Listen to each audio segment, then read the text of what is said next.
네, 2020년 10월 6일 이정훈입니다. 한국이 참 재미없는 일들이 많은 나라죠. 또 근데 그걸 또 잘 끌고 나가야 할 또 우리의 시대적 책임과 의무가 있습니다. 오늘 제가 들고 나온 제목은 월북자의 원한도 풀어주면 국민은 환호한다. 또는 위안부 위한 애국심의 10분의 1이라도 이걸 들고 나왔습니다. 고등학교 2학년에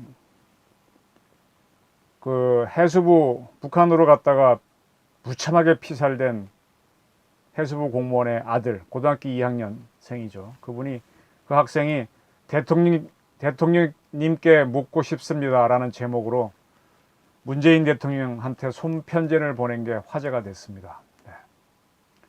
이런 내용이 있죠. 부친은 대한민국의 공무원이었고 마땅히 보호받아 마땅한 대한민국의 국민이었습니다. 시신조차 찾지 못하는 현 상황을 누가 만들었으며 아빠가 잔인하게 죽임을 당할 때 나라는 무엇을 하고 있었는지, 왜 아빠를 지키지 못했는지 묻고 싶습니다. 지금 저희가 겪고 있는 이 고통의 주인공이 대통령님의 자녀 또는 손자라고 해도 지금처럼 하실 수 있겠습니까? 아빠는 왜 거기까지 갔으며 국가는 그 시간에 아빠의 생명을 구하기 위해 어떤 노력을 했는지, 왜 아빠를 구하지 못하셨는지 묻고 싶습니다. 이 시대를 살아가는 저와 제 동생을 몰락시키는 현 상황을 바로 잡아 주십시오. 네. 상당히 뼈 때리는 내용이 있습니다. 이 고등학교 2학년 아들과 그 피살자의 형 등 그런 유족들은 10월 6일 날 서울 종로에 있는 UN 북한인권사무소를 방문해서 그 공무원이 사망하게 된 경위에 대한 진상조사를 촉구하는 문서를 UN 북한인권특별보고관에게 전달해달라고 하면서 전달했습니다. 그리고 그 자리에서 기자들 앞에서 북한의 잔혹한 만행을 국제사회에 알리고 UN 차원의 공정하고 객관적인 조사를 요청한다. 반드시 북한의 만행을 멈추게 하고 모든 사람에게 보편적 인권이 절대적으로 보장되는 그런 기회가 됐으면 한다. 이런 얘기를 했습니다. 참 생소한 이름이죠. UN 북한인권사무소가 서울에 있는지 잘 모르셨죠? 네, 저도 뭐 잊고 지냈습니다. 2014년에 벌써 6년 전이네요. UN 인권이사회에서 북한의 인권 문제에 대한 결의안을 채택했습니다. 그리고 2015년에 그 결의안을 토대로 서울에 만든 게 UN 북한인권사무소입니다. 이곳에서는 북한에 가면 정치범 수용소가 있죠. 거기에 안혁, 강철한 씨가 있다가 처음으로 탈출해서 그 존재를 알렸었죠. 강철한 씨는 그 후에 조선일보 기자가 됐었는데 아주 오래전 얘기네요. 벌써 한 30년 전 얘기인데 강철한 씨하고 안혁 씨가 왔을 때 그 두 사람의 구술을 받아서 정치범 수용소라는 기사를 처음 썼었죠. 제가 그분들 이름으로 써줬었죠. 그 다음에 이제 김영삼 기자가 좀 더 그걸 집중적으로 많이 써갖고 사회적 이슈를 만들었었죠. 네, 30년 전 얘기입니다. 그러한 정치범 수용소의 실태와 인권 침해, 고문과 비인간적인 대우, 표현의 자유 및 거주 이전의 자유죠. 이동의 자유를 침해하는 것. 그 다음에 이거 잘 보십시오. 타국민의 납치와 실종 문제. 북한 처지에서는 이번에 우리 해수부 공무원이 타국민을 납치가 아니라도 좋습니다. 실종 문제, 실종에 해당되는 거죠. 등에 대한 증거 수집과 모니터링을 한다. 북한의 인권 침해에 대한 책임을 규명하고 누가 그 짓을 하게 했느냐, 어떤 사람이 시켰느냐, 그 다음에 책임자를 나중에 기소하는 등의 처벌을 하기 위해서 이 조직을 만들었습니다. 당연히 이걸 만들 때 북한은 격렬히 반대했죠. 그런데 만들었습니다. 왜 만들었을 수 있었을까요? 이 시절이 누구가 대통령 할 때입니까? 대한민국에서 2014년, 2015년 박근혜 대통령이 있을 때가 이나마 가능했던 겁니다. 근데 이렇게 유엔에서 북한인권사무소를 만들고 난 다음에 설립되고 난 이듬해에 우리가 겨우겨우 북한인권기록센터를 만듭니다. 2016년에 박근혜 정부 말기에 해당되죠. 사실은 말기가 아닌데 그 다음 해에 탄핵이 됐으니까 말기가 되는 거죠. 그 전에 우리가 북한인권법을 만들었습니다. 이 법을 만들 때 기를 쓰고 반대한 정당이 누굽니까? 정의당도 있지만 민주당, 지금 문재인 대통령이 이끄는 정당이 반대했었죠. 그래서 그 법을 만들어 갖고 통일부 산하에 이 센터를 만들었습니다. 북한 주민의 인권 보호와 증진을 위해 북한 인권 침해에 대한 각종 자료를 수집하게 됐죠. 네. 이 센터를 만들 때도 문재인 정당은 반대했습니다. 그리고 그에 똑같이 북한 인권 기록 보존소를 만들었습니다. 이건 법무부 산하기관으로 만들었어요. 어디다 둘 것이냐 논란을 하다가 나중에 북한에서 인권을 침해한 자들을 기소를 하려면은 법무부에 두는 게 좋다 그래서 법무부에 만들었는데 지금 만들어 놓고 보니까는 양쪽 부서에 나눠져 있어서 조금 혼란이 있는 모양입니다. 그래서 합칠 필요가 있다 이런 의견이 나오고 있습니다. 그러면 이게 우리는 유엔이 북한 인권 기록 인권 사무소를 만들어서 이걸 만든 게 아니라 사실은 유엔의 북한 인권 사무소도요 다른 걸 따라한 겁니다. 누굴 따라했는가 하면 서독을 따라한 겁니다. 서독이 1961년 8월 달에 동독이 이제 냉전이 심해지니까 베를린 장벽을 치고 동서독 그 접경 지역에 다 장벽을 쳐버렸죠. 철조망을 치거나 완전 차단을 했습니다. 그래서 그때부터 이제 서독으로 넘어오는 사람이 있으면 동독 군인들이 막 총을 쏘고 막 죽여버렸죠. 그 독일이 연방공화국인데 서독이 그 중에서 가장 길게 동독과 접경하고 있는 지역이 니더작센주입니다. 니더작센주인데 거기에 작은 도시, 뭐 우리로 얘기하면 뭐 파주 정도 되겠죠. 그 잘스기터라고 하는 그 지역에다가 동독에서 벌어지고 있는 수많은 인권 침해에 대한 기록들을 다 남기는 센터를 만들었습니다. 중앙정부 기구인데 중앙기록보존소를 설치했습니다. 그래서 동독에서 어떤 식으로 인권을 탄압하고 이제 자료를 다 모으게 했습니다. 동독에 넘어온 사람들 증언을 토대로. 언젠가 그 자들을 처벌하겠다 그런 목표를 해서 말없이 했죠. 같은 민족 간 자유로운 인신, 주거 이전의 자유를 막고 탈주자를 현장에서 사살한 것들은 사물의 조리, 사물의 기본에 위반되는 명백한 불법이니까 공소시효에 관계없이 그 행위자들을 언젠가 처벌하겠다는 목적으로 이런 중앙기록보존소를 니더작센주에 만들었습니다. 예. 여러분 서독이 동독하고 뭐 어찌거든 여러 가지 얘기했는데 서독 사람들 굉장히 치열하게 싸웠습니다. 동독에서는 당연히 발끈했죠. 발끈할 때마다 서독은 이걸 드러내지 않고 계속 소리 없이 계속 모아갔습니다.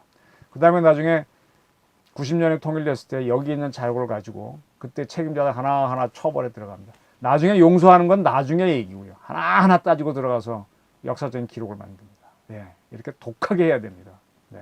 우리가 일본에 독립할 때도 일본이 우리한테 나쁜 짓 한거 했으면 끝까지 들어가야 됩니다. 그렇게 하는 겁니다. 이걸 본떠서 유엔이 만들었고 그거보다 한 발 늦게 우리가 만들었는데 그때 민주당 문재인 정권이 굉장히 반대했다. 그건 신문 보시면 다 나옵니다. 때문에 우리나라의 이 두 기관은 말랑말랑합니다. 네. 공소시효 없이 뭐 무슨 정권이 한 거는 예를 들어 뭐 광주 이런 거는요 공소시효가 없다 그랬잖아요.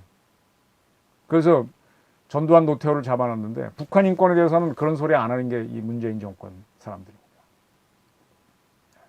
근데 자 이제 이 정권이 이제 문재인 정권인데 또 이런 일이 벌어졌습니다.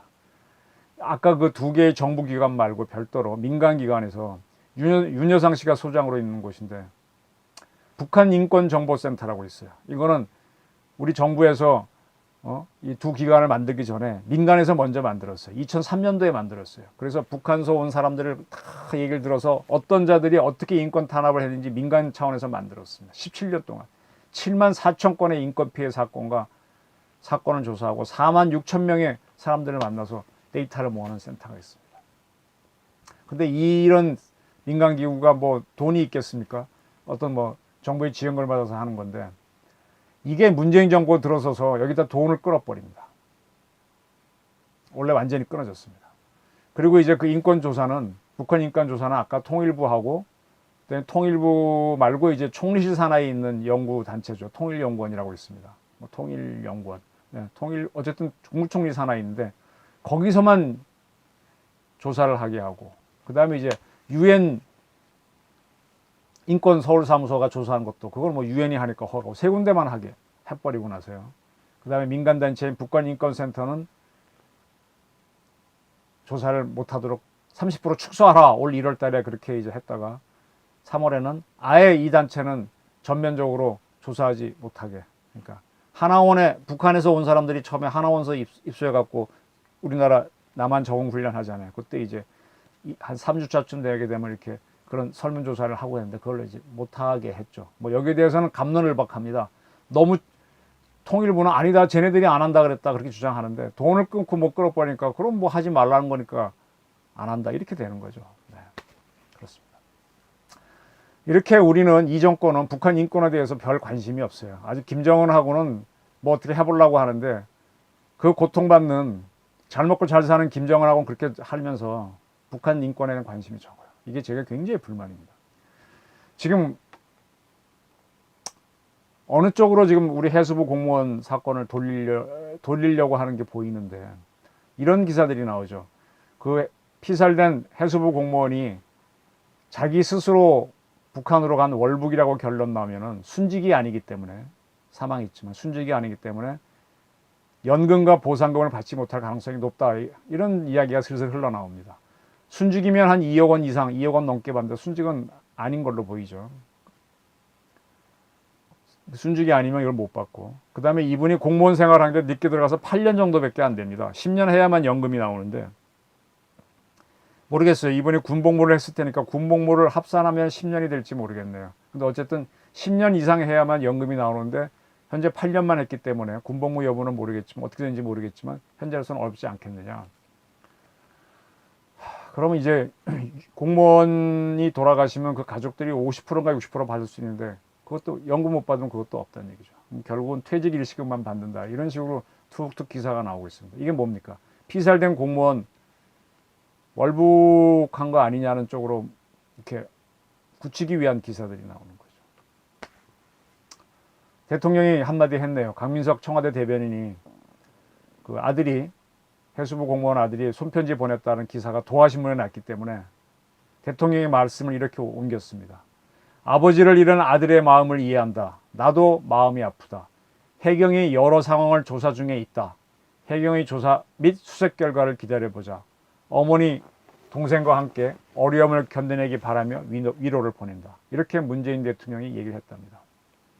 그리고 강 대변인 그 전에도 문 대통령이 이런 얘기를 했다고 전했습니다. 9월 28일 수보회의, 수석 보좌관 회의죠. 거기 머릿 말씀으로 9월 28일도 이제 이런 얘기를 했답니다. 아무리 분단 상황이라고 해도 일어나서는 안 될 일이었다. 희생자가 어떻게 북한 해역으로 가게 되었는지 경위와 상관없이 유가족들에게 상심과 비탄에 대해 깊은 애도와 위로의 말씀을 드린다. 이런 메시지를 전한 적이 있습니다. 그리고 그때 우리 강 대변인 문 대통령께서는 이후 열화를 불문하고 국민의 생명과 안전을 지켜야 하는 정부로서는 대단히 송구한 마음으로 국민의 생명 보호를 위한 안보와 평화의 소중함을 되새기고 정부의 책무를 강화하는 계기로 삼겠다라고도 밝혔다고 했습니다. 그리고 강 대변인은 문 대통령은 오늘 강 대변인이 전달해 준 그 메시지 외에도 답장도 쓰겠다라고 했다고 밝혔습니다. 네. 제가 이런 얘기를 들으면서 피식 웃음이 나와요. 아이고. 자, 우선 떠오르는 건 해경이 뭘 조사한다는 겁니까? 자진월북이냐 납북이냐 그걸 조사하겠다는 거겠죠. 네. 그건 당연히 해야 됩니다. 근데 이거 말고 대통령이 제가 지금 궁금한 거는요. 그건 수사기관은 해야 됩니다. 대통령 당신의 의무 다 했어. 제가 질문하는 게 이겁니다. 계속. 바로 이 내용입니다. 아까 제가 뼈를 때린다고 그랬는데 그 아들이 썼죠. 바로 이 얘기입니다. 이 고통의 주인공이 대통령의 님의 자녀 또는 손자라고 해도 지금처럼 하실 수 있겠습니까? 문재인 대통령 당신의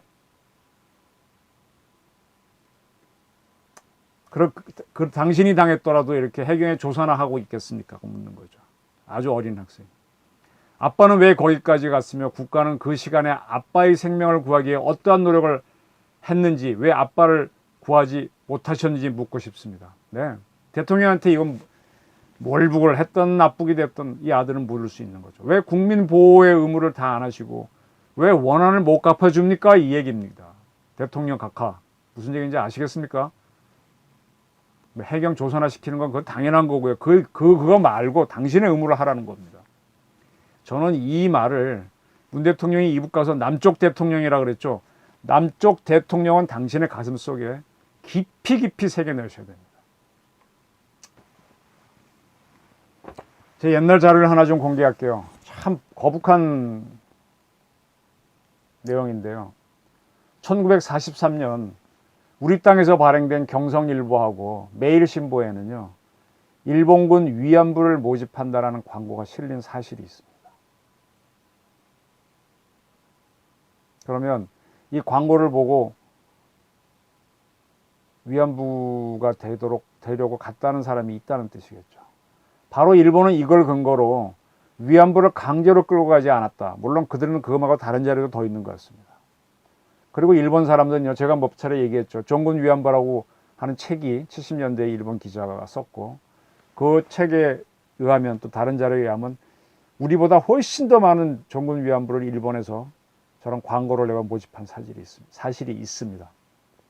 따라서 일본은 어떤 대가를 지불하고 한 거지 강제로 노예처럼 끌고 간 건 아니다 그랬습니다.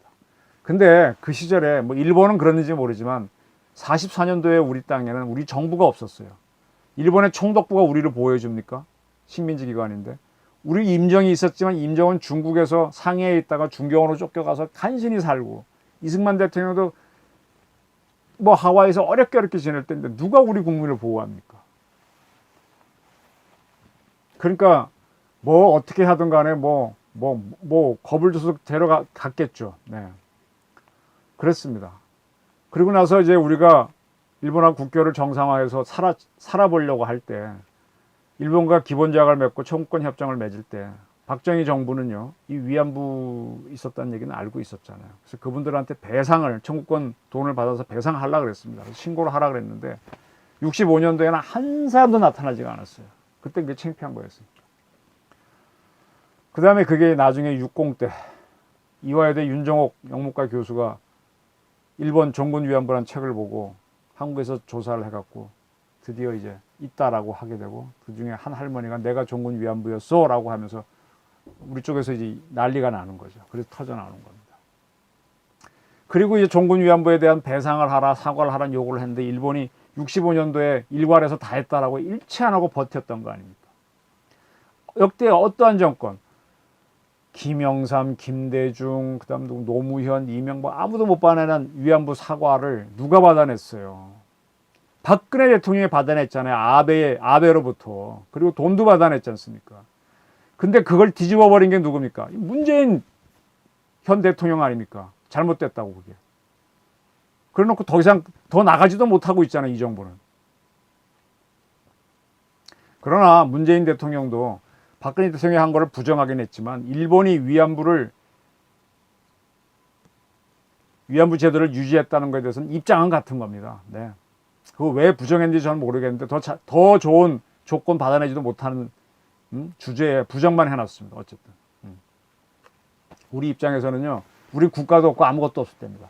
그때 일본 사람들이 위안부를 모집했느냐 여부는 중요하지 않습니다. 우리한테 문제는 왜 일본이 대한민국 여성을 끌고 갔느냐, 이게 문제입니다. 관점이 다릅니다. 다른 겁니다. 그리고 일본으로부터 그 문제에 대해 사과를 받았다면 박근혜 대통령은 대단한 겁니다. 아버지도 못한 걸 해낸 겁니다. 똑같은 이치로 대한민국 공무원, 대한민국 국민이 북한에 가서 처참하게 살해됐다면 그게 중요한 거지, 그 사람이 월북을 했는지 납북을 했는지 중요한 게 아닙니다. 납북을 했다면 더 화가 나는 거예요. 거기에 월북을 했더라도 사람을 왜 죽여? 우리가 여기 월남한 사람들, 북한 사람 다 죽여요? 안 죽이잖아요. 어떤 범죄를 저지르고 왔더라도 뭐 처벌을 하는 경우 있거나 돌려보내는 경우는 있어도, 문재인 정권은 뭐 월남한 사람들 몇 사람 보냈습니까? 배 타고 온 사람들 돌려보내고 사지로 보낸 적이 한두 번이 아니잖아요. 근데 이 죽인 거에 대해서 우리가 봐야지. 우리 국민을 죽였는데 이걸 남쪽 대통령 문재인이 따져야 되는 거잖아요. 에? 근데 뭘 조사를 자꾸 이 얘기만 해. 그거 당연히 하는 거고. 이건 통수권자의 임무반기입니다. 저는 이거 보면서 절대로 문재인 대통령은 박근혜 대통령 비난할 자격이 없다. 저는 이걸로 끝났다고 봅니다. 위안부 합의를 무산시킨 것을 오히려 문재인 대통령은 철저하게 부끄러워해야 된다고 생각합니다. 대한민국 국민을 보호하기 위해서 60만 대군을 거느리고 있는 통수권자가 자기 임무를 안 하겠다? 조산화시키고 그걸로 끝내겠다? 저는 이거 보게 되면은 고2짜리 그 피살자의 아들보다도 국량이 좁다, 문 대통령이 이렇게 보입니다. 그 측근들이 굉장히 좁은 사람이다 이렇게 보입니다. 이 군대라고 하는 거는요, 국민을 보호하기 위해서 그럼 싸우는 사람이 필요한데 그 싸우는 사람들을 국민 중에서 모집합니다. 그 사람들은 임무가 뭐게요? 자기 목숨 내놓고 국민 보호하는 겁니다. 그 이끄는 총사령관이 대통령입니다. 대통령은 자기 목숨 내놓고 싸우는 거예요. 그래서 그 성스러운 자이기 때문에 그분들한테는 군복이란 제복을 주고 봉급도 충분히 주고 잘못되면은 충분한 예우를 해주고 영예를 주는 겁니다. 대통령도 그래서 우리가 많은 봉급을 주는 겁니다. 대통령은 다만 군복을 입고 있으면 군국주의니까 민간복을 입고 계시는 거고요. 근데 이걸 안 하겠다고 조산화하고 말겠다고. 제일 이상한 게요, 해수부 공무원이 피살된 거가 알려진 후 3번이나 서욱 국방부 장관을 청와대로 부른 사건입니다. 국방부는 뭐라고 얘기했는데 뭐라고 했겠죠. 그건 제가 들은 바가 없으니까 짐작만 할 뿐이지만 뭐라고 말씀 못 드리겠습니다. 그리고 공무원 피살이 확인되고 난 다음에 한밤중에 청와대에서 통일부 장관, 국방부 장관, 국정원장 박지원 씨, 그 다음에 노 비서실장이 참여한 관계장관 회의가 열렸습니다. 한밤중 자정을 넘긴 시간에 청와대에서 관계장관 회의가 열리는데 대통령 승인 없이, 허가 없이 열릴 것 같습니까? 대통령은 그걸 잣대요. 보고 안 받았다 그랬어요. 이거 새빨간 거짓말입니다. 이건 청와대 근무한 사람 다 물어보십시오. 그래서 여기 논의한 거를 그 다음날 아침 8시에 대통령이 보고를 받습니다. 네. 아이디어를 내봐라 그랬더니 회의 열고 8시에 보고한 겁니다. 그리고 나서 박지원 국정원장이라는 사람이 이상한 통지문 들고 나오자 북한이 사과했다라고 해서 얼버무리고 지금 지나가는 게 이 정권입니다. 천하에 이렇게 국민을 반기하는 남쪽 정부가 어디 있습니까? 제가 이 시를 한번 읽어드릴게요. 독일의 루터교 목사이자 반나치 운동가였던 마틴 니물러라는 분이 쓴 시입니다. 굉장히 유명한 겁니다. 제가 독일어는 못하니까 우리말로 됩니다. 나치가 그들을 덮쳤을 때, 나치가 공산주의자를 덮쳤을 때 나는 침묵했다. 나는 공산주의자가 아니었기 때문이다. 그 다음에 그들이 사회민주당원을 가두었을 때 나는 침묵했다. 나는 사회민주당원이 아니었기 때문이다. 그 다음에 그들이 노동조합원을 덮쳤을 때 나는 아무 말도 하지 않았다. 나는 노동조합원이 아니었기 때문이다. 그들이 나에게 닥쳤을 때는 나를 위해 말해줄 이들이 아무도 남아있지 않았다. 네. 지금 해수부 공무원 하나 피살된 거에 대해서 국민 여러분들은 내 문제가 아니니까 그래 안 됐자 그걸 알겠는데 이렇게 외면하시고 계시죠. 이런 외면이 쌓이면은 우리 국민들이, 외면하시는 국민들이 언젠가 억울할 때도 역시 외면받는다는 그 내용입니다. 위안부 할머니의 명예를 위해서 박근혜 정부를 부정하는 오기를 부렸던 것이 문재인 정권입니다. 근데 이러한 정권이 말입니다, 피살된 월북자의 원한까지 갚아준다. 월북한 사람까지 가서 피살됐잖아요. 그 원한까지 갚아준다 그러면요, 국민들은 이 정권 정말 믿고 따를 겁니다. 네. 어디를 가자고 따라갈 겁니다. 이 문재인 정부가 피살된 해수부 공무원의 원한을 갚아주면요, 남북 정책을 뭘 피든 다 따라갈 겁니다. 압도적으로 따라갈 겁니다. 그러나 그 반대라면 방금 이 니밀러 시처럼 저렇게 됩니다. 윤미향 씨 위안부 할머니 앵벌이 시킨 사람이죠. 그 사람을 보호하기 위해서 이 정권이 어떻게 했나요? 추미애 법무부 장관 보호하기 위해서 어떻게 했나요? 서일병 구하기 위해서 어떻게 했나요? 또 조국 법무부 장관 전 구하기 위해서 이 정부가 어떻게 했나요? 그거의 10분의 1만이라도 피살된 해수부 공무원 원한 갚기에 쏟는다면은 그럼 진짜 정의가 있구나 하고 지지할 겁니다. 사람 목숨이 끊어졌는데 이념이 뭐가 중요해요? 이 정권 사람들. 저는요, UN 인권사무소도 그렇고 우리 통일부가 운영하는 북한인권센터도 그렇고 이번에 어떠한 자가, 김정은입니다. 제가 알기로는 한번 지난 시간에 말씀드렸죠. 우리 대한민국 공무원을 저렇게 죽이게 했는지, 월북을 했든 납북을 했든 사람을 왜 죽여? 낱낱이 기록해 두시고 국민 보호의 의무를 다 안 하는 것에 대해서 낱낱이 기록해 두시길 바랍니다. 진짜 공소시효 없이 나중에 추적을 합시다. 세상이 또 바뀌면. 감사합니다.